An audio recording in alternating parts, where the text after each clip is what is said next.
PU प्राईममध्ये deposit कसं करायचं आपण या व्हिडिओमध्ये बघणार आहे.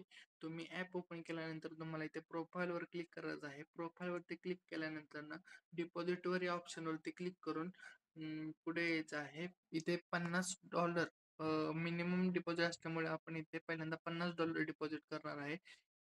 $50 टाकून आपण कंटिन्यू क्लिक केल्यानंतर ना इथे तुम्हाला बरेच काही ऑप्शन येतील.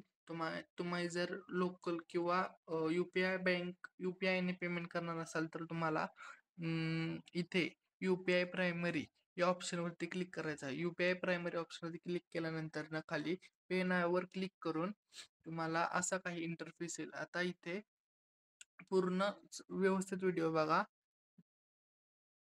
इथे तुम्हाला पहिल्यांदा ही जी यू-पी-आय आयडी जी आहे ती कॉपी करायची आहे. कॉपी केल्यानंतर ना तुम्हाला तुमच्या फोनपे किंवा गुगल पे या या ॲपमध्ये जायचं आहे. ॲपमध्ये आल्यानंतर ना तुमचा काही लॉग इन करता पासवर्ड काय असेल तो टाकून घ्या. यू-पी-आय आयडी या ऑप्शनवरती क्लिक करायचं आहे. ॲड यू-पी-आय आयडी या ऑप्शनवरती क्लिक केल्यानंतर ना जी यू-पी-आय आयडी तुम्ही इथे कॉपी केलेली आहे ती इथं पेस्ट करायची आणि व्हेरीफाय बटनावर क्लिक करून इथे सेव्ह करायचं आहे. जर व्हेरीफाय झाली तर इथे तुम्हाला जी काही अमाऊंट आहे ना ती अमाऊंट इथे पे करायची आहे.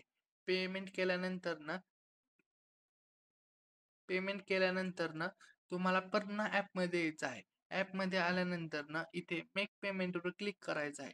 मेक पेमेंटवरती क्लिक केल्यानंतर ना इथे तुमचं नाव ज्या अकाउंटवरून तुम्ही पेमेंट केलेलं आहे ते नाव इथे टाकून अपलोडमध्ये स्क्रीनशॉट त्या पेमेंटचा स्क्रीनशॉट अपलोड करायचा आहे आणि खाली परमिशन देऊन ट्रान्सफर नोटिफाय मर्चंट या ऑप्शनवरती क्लिक करायचं आहे.